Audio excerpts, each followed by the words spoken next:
નમસ્કાર દર્શક મિત્રો, ટોક વિથ ભાવનગરમાં હું છું નીતિન સોની। ભાવનગર વાસીઓ જેની આતુરતાપૂર્વક રાહ જોઈ રહી હતા તે ભાવનગર મુંબઈ વિમાની સેવા આજથી શરૂ થઈ રહી છે। ભાવનગરના નગરજનોમાં કહી શકાય કે ભારે ઉત્સાહ જોવા મળી છે।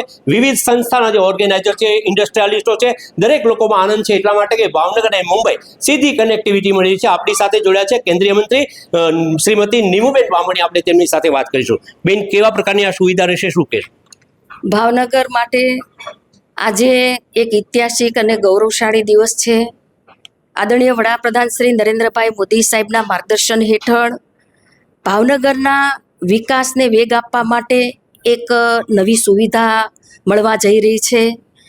ભાવનગરથી નવી મુંબઈ સવારે 8:35 અને સાંજે 8:50 આમ 2 ફ્લાઇટ ભાવનગરથી નવી મુંબઈ જઈ રહી છે। આ ફ્લાઇટનો શુભારંભ કરવા માટે ભારત સરકારના કેબિનેટ મંત્રી, નાગરિક ઉડ્ડયન મંત્રી શ્રી કે રામમોહન નાયડુ સાહેબ આજે પધારી રહ્યા છે। પ્રથમ ફ્લાઇટને આજે ફ્લેગ ઓફ કરવાના છે, 8:35 ફ્લેગ ઓફ કરવાના છે। ભારત સરકારના મંત્રી જ્યારે ભાવનગર પધારી રહ્યા હોય ત્યારે ખૂબ સૌને હરખ છે, આનંદ છે કે પોતાના વ્યસ્ત શિડ્યુલમાંથી પણ પોતે સમય આપી અને ભાવનગર પધારી રહ્યા છે અને ખાસ ભાવનગર પધારી અને ફ્લાઇટને ફ્લેગ ઓફ કરવાના છે। હું આપના માધ્યમથી સમગ્ર ભાવનગરના વેપારી જગતને, અલંગ શિપયાર્ડ, ધોલેરા સર માટે આવતા સાહસિક વેપાર ઉદ્યોગો, આ બધાને નમ્ર વિનંતી કરું છું કે આ સેવાનો મહત્તમ લાભ લે અને આ સેવાથી ભાવનગરને એક સારી કનેક્ટિવિટી મળવાની છે। આની સાથે સંલગ્ન 18 કરતાં પણ વધારે કનેક્ટિવિટી જે જુદા જુદા શહેરને મળવા જઈ રહી છે, ત્યારે હું ભારત સરકારના શ્રી રામમોહન નાયડુ સાહેબનો પણ ખૂબ ખૂબ આભાર વ્યક્ત કરું છું। આદરણીય વડાપ્રધાન શ્રી નરેન્દ્રભાઈ મોદી સાહેબે સબકા સાથ સબકા વિકાસના મંત્ર સાથે અને આપણા ગુજરાતના મુખ્યમંત્રી ભૂપેન્દ્રભાઈ પટેલ સાહેબ અને નાયબ મુખ્યમંત્રી હર્ષભાઈ અને મનસુખભાઈ માંડવિયા સાહેબ, આમ અનેક લોકોના સહયોગથી આજે ભાવનગરને એક નવી કનેક્ટિવિટી મળી રહી છે। ખાસ કરીને એક નવો ઇતિહાસ થયો છે। 30 જેટલા દિવ્યાંગ લોકો, એમના શિક્ષકો એ પણ વિમાનમાં મુસાફરી કરવાના, શું કહેશો? ભાવનગરને જ્યારે નવી ફ્લાઇટ મળતી હોય, ભારત સરકારના નાગરિક ઉડ્ડયન મંત્રી કે રામમોહન નાયડુ સાહેબ પધારતા હોય ત્યારે અને મોદી સાહેબ પણ હંમેશા દિવ્યાંગો સાથે એમના સંવેદનશીલ રહ્યા છે, ત્યારે ભાવનગર માટે ઘણી બધી સંસ્થાઓ દિવ્યાંગોની છે અને દિવ્યાંગોના કેમ્પ પણ આપણે દરેક વિધાનસભામાં કર્યા છે। લગભગ 2700 દિવ્યાંગોને જુદી જુદી સહાય સાધન, એ 4 કરોડ કરતાં પણ વધારે આપણે દિવ્યાંગોને સાધન સહાય આપી છે અને આ દિવ્યાંગોને પણ પહેલી ફ્લાઇટની અંદર એક વિમાનની મુસાફરી થાય, એમને પણ એક અનેરો આનંદ થાય અને લોકો સાથે જોડાવાનો, દિવ્યાંગો સાથે અમારી સંવેદના અને અમારી લાગણી હંમેશા છે। ત્યારે મને ખુશી છે કે આજે 20 દિવ્યાંગ બાળકો અને એમની સાથે 10 ટીચરો પણ આ પ્રથમ ફ્લાઇટમાં એ મુસાફરી કરવાના છે। દર્શક મિત્રો, આ નીમુબેન બામણીયા બહુ સ્પષ્ટપણે તેમણે જણાવ્યું છે જે પ્રકારે ભાવનગર માટે એક ઇતિહાસ એટલા માટે છે, ભાવનગરથી જે પ્રથમ ફ્લાઇટ દીધી છે એમાં 30 જેટલા દિવ્યાંગ બાળકો છે, એમને આ વિમાનની મુસાફરી મળવાની છે, એમના આશીર્વાદ છે અને એટલા માટે ભાવનગરની આ ફ્લાઇટ જે છે, વિમાની સેવા શરૂ થઈ છે, કાયમી શરૂ રહે એવી પણ આ લોકો આશા રાખી રહ્યા છે। ફરી મળે છે એક નવા વિષય સાથે, ત્યાં સુધી રજા। આજથી ભાવનગર કનેક્ટિવિટીથી જોડાય છે એનો બહુ આનંદ છે।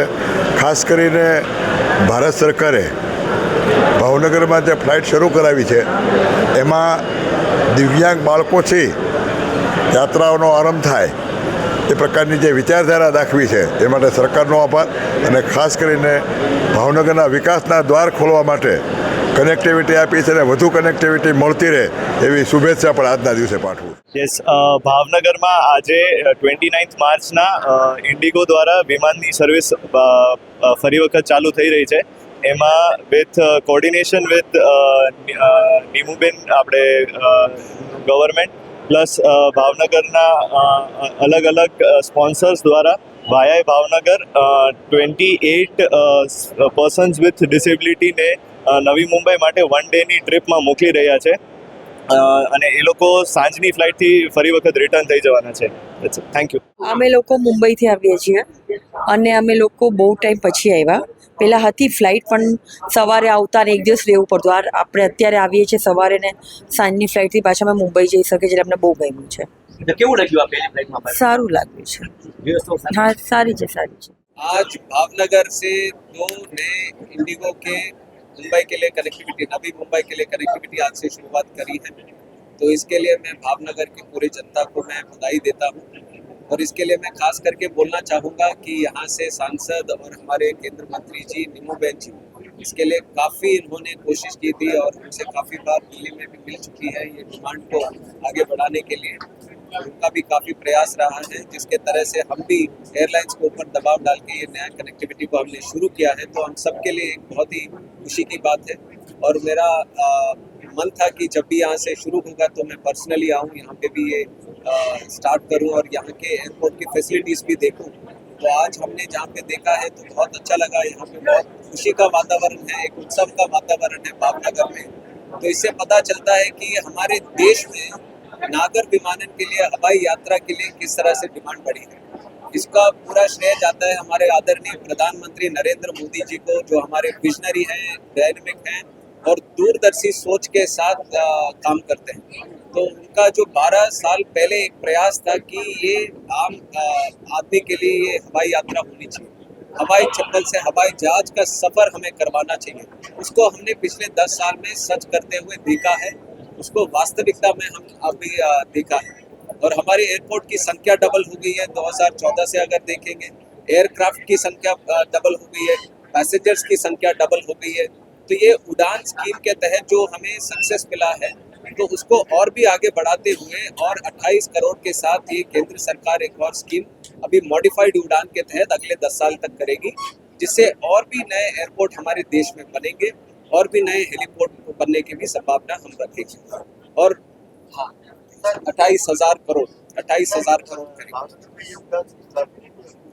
भावनगर में भी जिस तरह ऑपरेशन है ज़रूर यहाँ पे भी लागू हो सकती है उड़ान स्कीम। तो आगे जाते हुए हमारा और लोकल डिमांड है, नीमूबेन जी का भी और जितिन भाई जी का भी डिमांड है कि यहाँ से और भी कनेक्टिविटी बढ़े। तो ये कनेक्टिविटी बढ़ाने के लिए उड़ान की योजना भी यहाँ पे लागू करेंगे।